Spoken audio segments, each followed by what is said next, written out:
দর্শক, আপনারা তো নিশ্চয়ই সবাই জানেন যে আমরা প্রতিদিন কোনো না কোনো গুরুত্বপূর্ণ বিষয়গুলো নিয়ে কিন্তু আলোচনা করে থাকি। আর সেই সাথে আমাদের আলোচনার মধ্যে থাকে যে কিভাবে আসলে জীবনযাত্রা পরিবর্তন করলে আমরা সুস্থ থাকতে পারবো। সেটির মধ্যে আসলে ঘুমের প্যাটার্ন, সেটির মধ্যে থাকে আসলে ফিজিক্যাল অ্যাক্টিভিটিস এবং সেই সাথে সঠিক খাদ্যাভ্যাস কতটুকু গুরুত্বপূর্ণ, সেই বিষয়গুলো কিন্তু আমাদের আলোচনার মধ্যে থাকে। সুপ্রিয় দর্শক, আমি নুসরাত জাহান দীপা আজ আপনাদের সঙ্গে রয়েছে এবং আমাদের আজকের আলোচ্য বিষয় হচ্ছে কিভাবে দাঁতকে ভালো রাখা যায়। আর এই বিষয়টি নিয়ে কথা বলার জন্য আজ আমাদের সঙ্গে স্টুডিওতে উপস্থিত রয়েছেন একজন বিশেষজ্ঞ চিকিৎসক। আমরা আমাদের আলোচনা শুরু করব, তবে তার আগে পরিচিত হয়ে নিচ্ছে আমাদের সেই অতিথির সঙ্গে। ডক্টর ফজলে রাব্বি 1978 সালের মাদারীপুর জেলায় জন্মগ্রহণ করেন। তিনি 2003 সালে পায়োনিয়ার ডেন্টাল কলেজ থেকে বিডিএস ডিগ্রি অর্জন করেন। বর্তমানে তিনি ঢাকা কমিউনিটি মেডিকেল কলেজ ও হসপিটালে রেজিস্ট্রার হিসেবে কর্মরত। স্যার, আপনাকে স্বাগত জানাচ্ছি আমাদের আজকের অনুষ্ঠানে। ধন্যবাদ এনটিভিকে। স্যার, প্রথমে আপনার কাছে একটু জানতে চাই, আমরা তো সবাই জানি যে আসলে দাঁত হচ্ছে আমাদের শরীরের এমন একটা গুরুত্বপূর্ণ একটা অংশ বা অঙ্গ বলা যেতে পারে, যেটির ছোটোখাটো কোনো সমস্যাতে আমরা খুব শারীরিক এবং মানসিকভাবে কিন্তু কিছুটা অস্বস্তি বোধ করি এবং বিব্রত বোধ করি।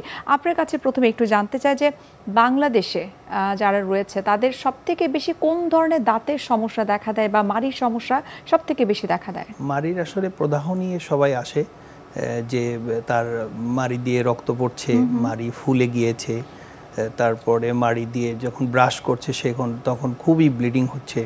এই অবস্থায় মানুষ আসলে সবাই হসপিটালে বা আমাদের চেম্বারগুলিতে আসে আর কি। তারপরে আমরা ধরেন এগুলিকে ট্রিটমেন্ট করার জন্য যে প্রসিডিওরগুলি করা হয়, আমরা ফার্স্টে একটা অ্যান্টিবায়োটিক কভারেজে যাই, তারপরে কভারেজ দিয়ে স্কেলিং উইথ ডিপ কিউরেটেজ করলে মোটামুটি ভালো থাকা যায় আর কি, চেষ্টা করলে। স্যার, প্রথম দিকে যদি দেখি যে আমার মাড়ি থেকে রক্ত পড়ছে অথবা একটু হয়তো মুখের ভেতরে একটা আমি অস্বস্তি ফিল করছি, ব্যথা বোধ করছি, সাথে সাথেই কিন্তু আমরা ডাক্তারের কাছে যাচ্ছি না। আমরা সেটা 7 দিন 10 দিন পার হবার পরে কিন্তু তখন আমরা বোধ করি যে এটা ভালো হচ্ছে না, সুতরাং ডেন্টিস্টের কাছে যাওয়া উচিত। অধিকাংশ ক্ষেত্রে কিন্তু তাই হয়ে থাকে। তো আপনার আসলে পরামর্শ কি, যে যদি কোনো কারণে এই ধরনের অসুবিধা হয় কতদিনের মধ্যে ডাক্তারের কাছে যাওয়া উচিত? আমাদের রোগীরা যেটা আসলে ভুল করে সেটা হচ্ছে যে ফার্স্টে চেষ্টা করে তারা একটু ফার্মেসিতে যাবে, কোনো একটা ওষুধ খেয়ে নিবে বা একটা মাউথ ওয়াশ দিয়ে কুলিকুচো করবে, ওদের পরামর্শ মতো কাজ করে। এই জিনিসগুলো আসলে সবার জন্যই পরবর্তীতে দেখা যায় খুব কষ্টদায়ক হয়। তখন তারা মাড়ির অবস্থা দেখা যাচ্ছে ফুলে গিয়েছে, পুঁজ পড়ছে, তখন তারা দৌড়ে চলে আসে। আমাদের বাংলাদেশের রোগীদের প্রতি আমরা যেটা অ্যাডভাইস করি, সামান্য কিছু হওয়ার সাথে সাথেই ডক্টরের কাছে যাওয়া উচিত এবং হাসপাতালে যদি বা ডক্টরস চেম্বারে আসে তাহলে আমরা সেই ট্রিটমেন্টগুলি সুন্দরভাবে করে তাকে আমরা ব্যবস্থাপত্র দিলে সে ভালো থাকবে আর কি। আচ্ছা, সাধারণত আমরা শুনে থাকি বা আপনারা বলে থাকেন বা পরামর্শ দিয়ে থাকেন যে যদি কোনো সমস্যা, সেটি দাঁতের ক্ষেত্রেই হোক বা যে কোনো রোগের ক্ষেত্রেই হোক, সেটি যদি 2 থেকে 3 সপ্তাহের মধ্যে ভালো না হয় তখন অবশ্যই ডাক্তারের পরামর্শ নিতে হবে এবং খুব সিরিয়াসলি বিষয়টা আসলে ডিল করা উচিত। এক্ষেত্রে যদি কারোর ক্ষেত্রে দেখা যায় যে তিনি দীর্ঘদিন যাবৎ খাবার খাচ্ছেন কিন্তু তার দাঁত শিরশির করছে অথবা তার দাঁত থেকে রক্ত পড়ছে অথবা মাড়ি ফুলে আছে, এক্ষেত্রে আপনারা আসলে কি পরামর্শ দেন? সেক্ষেত্রে আসলে যদি ট্রিটমেন্টটা সেটা না করে, এটার আসলে ফেটটা খুব খারাপের দিকে যাবে, ফলাফলটা। যেমন দেখা গেল যে তার ব্যথা হচ্ছে বা একটু শিরশির করছে, সে কোনো প্রসিডিওরে যাচ্ছে না বা কোনো ডক্টরসের কাছে যাচ্ছে না, ক্যারিজ হয়ে গেছে তার ক্যাভিটি থেকে, তারপরে ক্যারিজ থেকে সে ট্রিটমেন্ট করছে না, ফলে হবে কি কোনো দেখা গেল যে এটা সিস্ট হয়ে যেতে পারে, তারপর ক্যাভিটির মধ্যে আপনি গ্রানুলেশন টিস্যু ফর্ম করে খুব অ্যাবসেস হয়ে গেল, খুব খারাপ সিচুয়েশন অ্যারাইজ করবে আর কি। সেই ক্ষেত্রে তো তার জন্য লাইফ থ্রেটেনিং কন্ডিশন পর্যন্ত হতে পারে আর কি। আচ্ছা, আমরা যেমন বাচ্চাদের ক্ষেত্রে অধিকাংশ ক্ষেত্রে দেখে থাকি যে তাদের ক্যারিজ হয়ে থাকে এবং সেই সাথে অ্যাডাল্ট পারসন যারা রয়েছে তাদের ক্ষেত্রেও কিন্তু আমরা ক্যারিজ দেখি। আমরা সবসময় জানি যে বাচ্চারা শুধুমাত্র ক্যান্ডিজ বা চকলেট খেয়ে থাকে বলে তাদের ক্যারিজ হয়, কিন্তু বড়দের কেন আসলে ক্যারিজ হয়ে থাকে, এর কারণটা আসলে বড়রা আসলে খাবার খাওয়ার পরে তো আমাদের ফুড হ্যাবিটটা আসলে আমরা যে খাবারটা খাই তারপরে ঠিক মতো ব্রাশিং হয় না, ফলে হয় কি খাবারটা জমতে থাকে, জমার ফলে ক্যারিজ হচ্ছে, ক্যাভিটি হয়ে ক্যারিজ হচ্ছে, ক্যারিজ হয়ে পরে সে ট্রিটমেন্ট করছে না, ফলে হয় কি আস্তে আস্তে আলটিমেটলি তার দাঁতটা ডেড হয়ে যাচ্ছে। তো আমাদের পরামর্শ থাকে যে ইনিশিয়ালি যদি তারা চেম্বারে বা হসপিটালে আসে, আমাদের কাছে চিকিৎসা নিতে আসে, তাহলে আমরা ফিলিং করার চেষ্টা করি। যদি ফিলিংয়ের প্রয়োজনীয়তা অনুসারে করলাম, তারপরে দেখা গেল ফিলিং হচ্ছে না, সেই ক্ষেত্রে আমরা আদার্স যে ট্রিটমেন্টগুলি আছে, মডার্ন ট্রিটমেন্ট বের হয়েছে, অ্যাডভান্স যে ট্রিটমেন্ট, রুট ক্যানেল আসছে। রুট ক্যানেলে এখন অনেক মডিফিকেশন আসছে, সুন্দর আমরা কাজ করতে পারি, বিভিন্ন ইনস্ট্রুমেন্টেশন সাপোর্ট যেটা আগে ছিল না, এখন রিসেন্টলি লাস্ট 10 ইয়ার্সের ভিতরে আসলে এটা রেভলিউশন হয়েছে রুট ক্যানেলে। সেই ক্ষেত্রে আসলে আমরা সুন্দর করে ট্রিটমেন্ট করতে পারবো এবং পেশেন্ট ভালো থাকবে। ক্যারেজের বিষয়ে আরেকটু বিস্তারিত জানতে চাই, আমরা একটু ছোট বাচ্চাদের থেকেই শুরু করি, যে ছোট বাচ্চাদের যেন ক্যারেজ না হয় সেক্ষেত্রে তাদের কোন কোন বিষয় মেনে চলা উচিত? সেই ক্ষেত্রে হচ্ছে বাচ্চারা তো আসলে ফিডিং করে, ব্রেস্ট ফিডিং করা হয়, তারপরে দেখা যাচ্ছে যে সে চিনি একটু বেশি খায়, দুধের সাথে চিনি যাচ্ছে, ফলে হয় কি বাবা এবং মারা যদি টেক কেয়ার করে ঠিকমতো, তাকে ব্রাশিংটা করায়, দিনে 2 বার অন্তত ব্রাশ করাটা উচিত, রাতে ঘুমের আগে এবং আমরা সকালে বলি খাবারের পরে বা খাবারের আগেও যদি করা হয়, অন্তত দিনে 2 বার ব্রাশ করালে মোটামুটি চেষ্টা করা হলে দেখা যায় যে চিনির পরিমাণটা যদি কম থাকে তাহলে মাড়িটা একটু ভালো থাকবে, না হলে ক্যারিজ প্রবণতাটা বাড়ার ফলে হয় কি দুধদাঁত, যেহেতু অনেকের একটা চিন্তা চেতনা থাকে বাংলাদেশে যে দুধদাঁত তো ফেলে দিই, আসলে তা না, পড়েই যাবে, সেটা তো পড়েই যাবে, হ্যাঁ একটা সার্টেন বয়সের পরে তো পড়ে যাবে, কিন্তু দুধদাঁতটাকে সংরক্ষণ করতে হবে যতদিন পর্যন্ত এটার একটা বয়সের একটা আছে, ব্যারিয়ার আছে, সেই ব্যারিয়ারটা পর্যন্ত অপেক্ষা করতে হবে যে এই দাঁতটাকে সংরক্ষণ করার প্রয়োজন, কারণ এটার নিচে তো থাকে আসলে পার্মানেন্ট দাঁত, ওইটাকে আমাকে সুস্থভাবে এবং প্রস্ফুটিতভাবে আসতে দেওয়ার জন্যই আমাকে দুধদাঁতটা সংরক্ষণ করার ব্যবস্থা করতে হবে, ডাক্তারের কাছে আসতে হবে, আমরা চিকিৎসা করার চেষ্টা করব, তাহলে এই দাঁতটা ভালোভাবে আসবে এবং দুধটা ভালো হবে। বলেছেন যে আসলে যে ফিউচার যে দাঁত যেটাকে আমরা বলছি বা পার্মানেন্ট দাঁত যেটা আসবে সেটা যেন সুস্থ দাঁত থাকে, সেটার জন্য অবশ্যই আমাদেরকে দুধ দাঁতের যত্ন নিতে হবে। এবং স্কুল গোয়িং বাচ্চা যারা রয়েছে তারা দেখা যায় টিফিনে বা ঘরে যেখানে যাক না কেন একটু সুইট ক্যান্ডিজ টাইপের জিনিস পছন্দ করে, একটু ভাজা পোড়া খাবার খেতে পছন্দ করে এবং প্রপারলি ব্রাশিংটা কিন্তু তাদের হচ্ছে না। এক্ষেত্রে আপনার পরামর্শ কি প্যারেন্টসদের প্রতি? আসলে এখানে হচ্ছে কি আমাদের বাচ্চারা আসলে বেসিক্যালি চিপস, ক্যান্ডি, আপনি যেটা বললেন চকলেট, চিপস, আদার্স থিংস, এই ধরনের যেটা জাঙ্ক ফুডও আছে কিছুগুলো খাওয়ার চেষ্টা করে, এগুলো থেকে বাচ্চাদের আমরা যদি দূরে রাখতে পারি, খাবার মেনুটা যদি একটু চেঞ্জ করতে পারি, তাহলে মাড়িটা একটু ভালো থাকবে, ক্যারিজ প্রবণতাটা কমে আসবে। বাচ্চাদের আসলে একটু কাউন্সিলিং করা, বাচ্চাকে ফোর্স করে কিন্তু কিছু করা যাবে না। এবং এক্ষেত্রে নিশ্চয়ই প্যারেন্টস যারা রয়েছে তাদের ভূমিকাটা অনেক বেশি গুরুত্বপূর্ণ। প্যারেন্টসদের ভূমিকাটা হচ্ছে, প্যারেন্টসদের আমরা আসলে অনেক সময় দেখা যায় বাচ্চাদের ট্রিটমেন্টের ক্ষেত্রে মানে ওদের বলার ক্ষেত্রে ওরা রেগে যাচ্ছে, বাচ্চা এটা করছে না বা এটা শোনো না কেন, এইভাবে না, একটু বুঝিয়ে শুনিয়ে যদি বলা যায়, আস্তে আস্তে করে ট্রাই করা যায়, তাহলে হয়তো বাচ্চারা সব আস্তে আস্তে ঠিক হয়ে যাবে আর কি। আচ্ছা, এখন আমরা একটু অ্যাডাল্টদের ক্ষেত্রে একটু জানতে চাই যে তাদের কেন আসলে ক্যারিজ হচ্ছে। আমরা জানি যে ফুড হ্যাবিট, আপনি অলরেডি বলেছেন যে ফুড হ্যাবিট অনেক বড় একটা জিনিস, তো তাদের ক্ষেত্রে কি পরামর্শ যে কোন কোন বিষয়গুলোকে তারা অ্যাভয়েড করতে পারলে এই ক্যারিজটাকেও তারা অ্যাভয়েড করতে পারবে, সেই ঝুঁকিটা কমে যাবে অনেকটা? চিনি জাতীয় খাবার, তারপরে আমরা যেটা বলি যে অনেক সময় ফাস্ট ফুড খাবার খাচ্ছি, এগুলি খাওয়ার পরে হয় কি ব্রাশিংটা, মেইনলি হচ্ছে ব্রাশটা যদি রেগুলার মেনটেন করা যায় খুব ভালোভাবে প্রপারলি, যেমন অনেকের খুব বদভ্যাস থাকে যে রাতে ব্রাশ করতে চায় না, কিন্তু রাতের ব্রাশটা কিন্তু খুব ইম্পর্ট্যান্ট একটা জিনিস। রাতে যদি আমরা ঠিকমতো ব্রাশটা করি এবং সকালে নাস্তা করার পরে ব্রাশটা করি, কন্টিনিউ করি, তাহলে আসলে ক্যারিজ প্রবণতাটা কমে আসবে।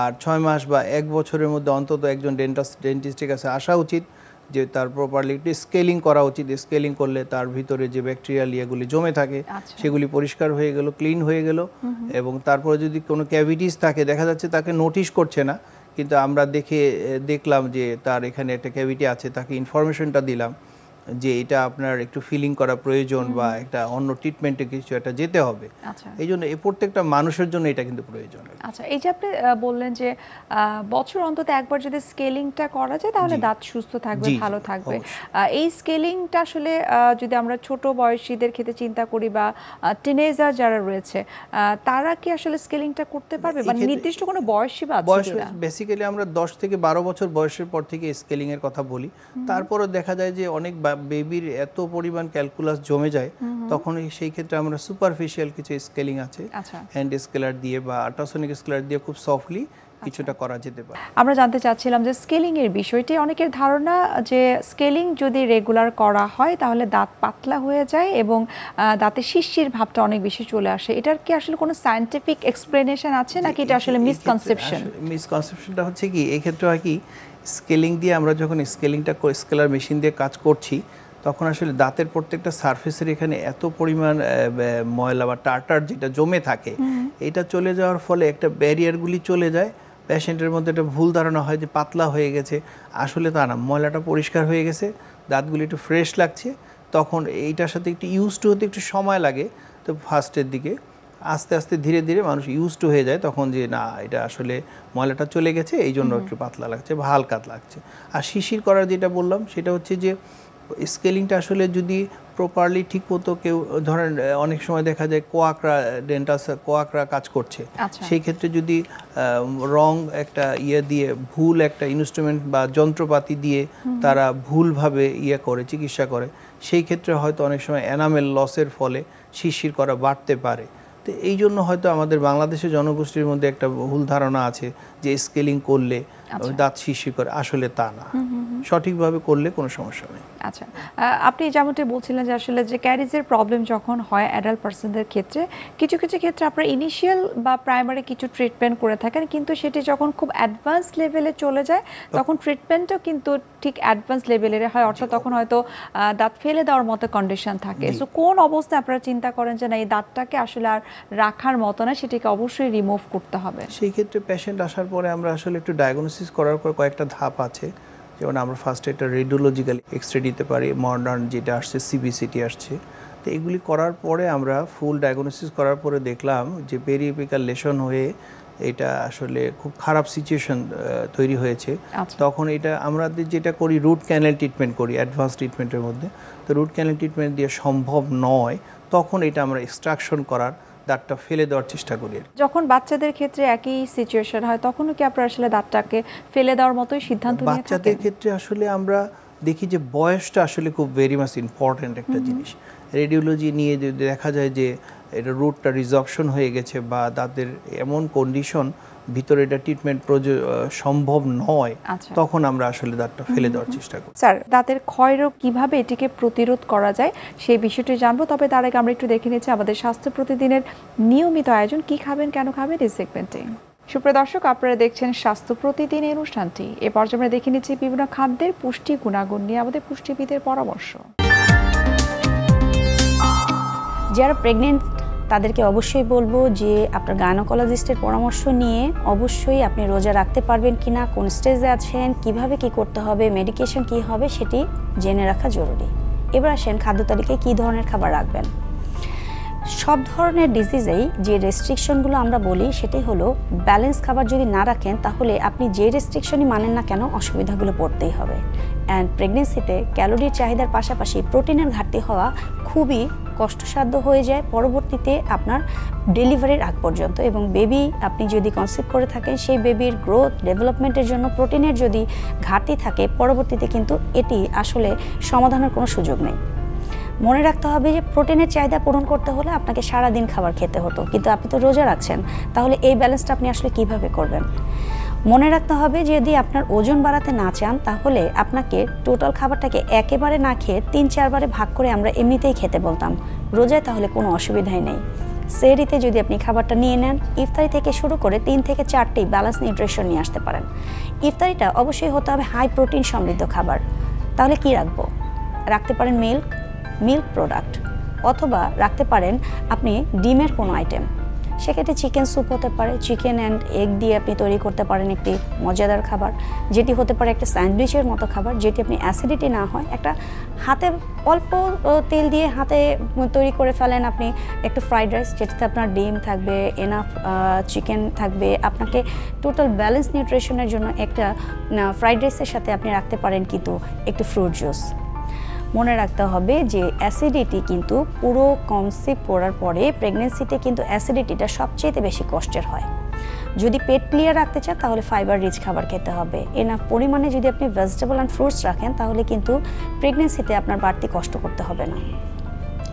রোজায় আপনি ইফতারিতে যদি ব্যালেন্স একটা ইফতারি নিয়ে নিলেন তাহলে ডিনারের একটু গ্যাপ রেখে যদি আপনি আরেকটি লাইট খাবার নিয়ে নেন, যেরকম হতে পারে যেটি বলছিলাম যে জুস, যদি ইফতারিতে একটা জুস না নেন অবশ্যই ইফতারির পরে একটা জুস রাখতে হবে। যদি অ্যাসিডিটির কোনো ইস্যু থাকে কোনটাতে আপনার গ্যাস হচ্ছে না সেই বিষয়টা কিন্তু মাথায় রাখতে হবে, কারণ পার্টিকুলার কোনো না কোনো খাবার আছে যেটা আপনাকে অ্যাসিডিটি তৈরি করছে, কিন্তু সব খাবার কিন্তু অ্যাসিডিটি তৈরি করে না। খাবারের তালিকায় অবশ্যই রাখতে হবে প্রোটিনের সাথে সাথে ভিটামিন কে, ভিটামিন এ, এই ধরনের সকল ধরনের নিউট্রিয়েন্ট। সেই ক্ষেত্রে গরুর কলিজা, গরুর মাংস এগুলো কিন্তু আপনি রাখতে পারেন। অবশ্যই খেয়াল রাখতে হবে আপনার প্রেশার কন্ট্রোল আছে কিনা। যদি আপনার প্রেশার কন্ট্রোল থাকে তাহলে এই ধরনের খাবারে প্রেগনেন্সিতে কিন্তু কোনো ইস্যু নেই। সেহরিতে না খেয়ে এটি যদি ইফতারির দিকে নিয়ে আসেন তাহলে কিন্তু সবচাইতে হেলদি। রাখতে পারেন ইয়োগার্ট, টক দইটা কিন্তু সবসময় হেলদি। যদি ডায়াবেটিস থাকে প্রেগনেন্সিতে তাহলে অবশ্যই ডক্টরের পরামর্শ নিয়ে তারপরে রোজা রাখতে পারবেন কিন্তু সেটি খেয়াল রাখতে হবে। আর সেক্ষেত্রে টক দইটা আপনার জন্য কখনোই কোনো অসুবিধা পড়বেন না। যদি আপনার ডায়াবেটিসও থাকে সেক্ষেত্রে আপনি অবশ্যই মাথায় রাখতে হবে যে টক দইটা আপনি যে কোনো বেলায় 2-3 বার করেও খেতে পারেন। খাদ্য তালিকাটাকে ব্যালেন্স করে নিলে পুরো রোজায় প্রেগনেন্সি এবং অন্যান্য যে কোনো কমপ্লিকেশনের পেশেন্টরাই ভালো থাকে। একটু হাঁটাহাঁটি করবেন, সুস্থভাবে থাকবেন এবং স্ট্রেস রিলিজ থাকবেন। স্যার, দাঁতের ক্ষয় রোগ অ্যাডভান্স লেভেলে চলে গেলে তখন দাঁত ফেলে দিতে হয়। ফেলে দিতে যেন না হয়, সেটা বাচ্চারাই হোক বা বড়রাই হোক, সেটিকে আমরা আসলে প্রতিরোধ কিভাবে করতে পারি? অন্তত বছরে একবার যদি ডেন্টিস্টের কাছে আসেন, ডেন্টাল সার্জনের কাছে আসলে আমরা পরীক্ষা নিরীক্ষা করে বা স্কেলিং করে আমরা একটু দেখলাম যে দাঁতের মাড়ির কি কন্ডিশন। তাকে দেখা যাচ্ছে ইনিশিয়াল অবস্থা পেশেন্ট কিন্তু তার কোনো কমপ্লেইন নাই বা সে কিছু বুঝতেও পারছে না যে তার একটা ক্যাভিটি আছে বা এখানে একটু ক্ষয় হয়ে গেছে দাঁতের। তখন আমরা দেখে তাকে যদি জানাতে পারি যে আপনার সমস্যাটা হচ্ছে এরকম আছে, আপনি এটা ট্রিটমেন্ট করে নিলে কিন্তু আপনার অ্যাডভান্স স্টেজে ট্রিটমেন্ট বা অন্য কোনো আদার্স থিংস আপনার এখানে সমস্যা হবে না। তখন তাহলে আমরা এইভাবে চিকিৎসা করে রাখলে পেশেন্টের জন্য দাঁতের মাড়ির পরিচর্যাটা সুন্দর হবে, ভালো থাকবে। আচ্ছা স্যার, আপনাকে অসংখ্য ধন্যবাদ। আমরা অনুষ্ঠানের একেবারে শেষ পর্যায়ে চলে এসেছি। আশা করি আমাদের আজকের অনুষ্ঠানের মাধ্যমে দাঁতের যে বেসিক কিছু কেয়ার করা দরকার সেই বিষয়গুলো আমার মনে হয় খুব পরিষ্কারভাবে সবাই বুঝতে পেরেছে। আবারও ধন্যবাদ জানাচ্ছি এবং শুভকামনা এনটিভির পক্ষ থেকে। ধন্যবাদ এনটিভিকে, ধন্যবাদ আপনাকে। সুপ্রিয় দর্শক, এতক্ষণ আপনারা দেখছিলেন এনটিভি নিয়মিত স্বাস্থ্য বিষয়ক আয়োজন স্বাস্থ্য প্রতিদিন এই অনুষ্ঠানটি। এ পর্যায়ে আমরা দেখিয়ে নিচ্ছি আমাদের আগামী পর্বে কি থাকছে। কিডনি রোগে আক্রান্ত, তার ডায়াবেটিস থাকুক বা না থাকুক, তিনি রোজা রাখতে পারবেন। যদি বিশেষ কোনো অসুবিধা না থাকে তাহলে বলা যেতে পারে যে কম বেশি প্রায় সব ডায়াবেটিস রোগী রোজা রাখতে পারবেন, তবে তার নির্দিষ্ট কিছু নিয়ম রয়েছে। আচ্ছা, একটি হচ্ছে যে কারা আসলে রোজা রাখতে পারবেনই না, সেটা ইম্পর্টেন্ট ইস্যু। যে সমস্ত ডায়াবেটিক পেশেন্ট যাদের ডায়াবেটিস অনিয়ন্ত্রিত, আপস ডাউন, ওঠানামা করে, হিসাব করে দেখা গেল যে যাদের গত 3 থেকে 4 মাসের মধ্যে বারবার গ্লুকোজ কমে গেছে, হাইপোগ্লাইসেমিয়া হয়েছে অথবা অনেক বেশি বেড়ে গেছেন, কিটোঅ্যাসিডোসিস হয়েছে, ডিহাইড্রেশন হয়েছে, যার কারণে তাদেরকে বাসায় চিকিৎসা নিতে হয়েছে, এমনকি হাসপাতালে ভর্তি হতে হয়েছে। আচ্ছা, এই ধরনের যদি ওঠানামা করা কোনো ডায়াবেটিক পেশেন্ট থাকে তাহলে তিনি রোজা রাখতে পারবেন না। বিশ্বের যে কোনো প্রান্ত থেকে যে কোনো সময় এনটিভির জনপ্রিয় অনুষ্ঠান স্বাস্থ্য প্রতিদিন দেখতে আপনারা ভিজিট করতে পারেন আমাদের পূর্ণাঙ্গ পোর্টাল www.ntvbd.com এ। এছাড়াও এনটিভির বিভিন্ন ধরনের জনপ্রিয় অনুষ্ঠান এবং নিউজ আপডেট পেতে আপনারা ভিজিট করতে পারেন আমাদের ইউটিউব চ্যানেল এবং ভেরিফাইড ফেসবুক পেজে। সুপ্রিয় দর্শক, আজ এখানে শেষ করতে হচ্ছে। দেখা হবে আবারও আপনাদের সঙ্গে। সে পর্যন্ত আপনারা সবাই ভালো থাকুন, সুস্থ থাকুন। আল্লাহ হাফেজ।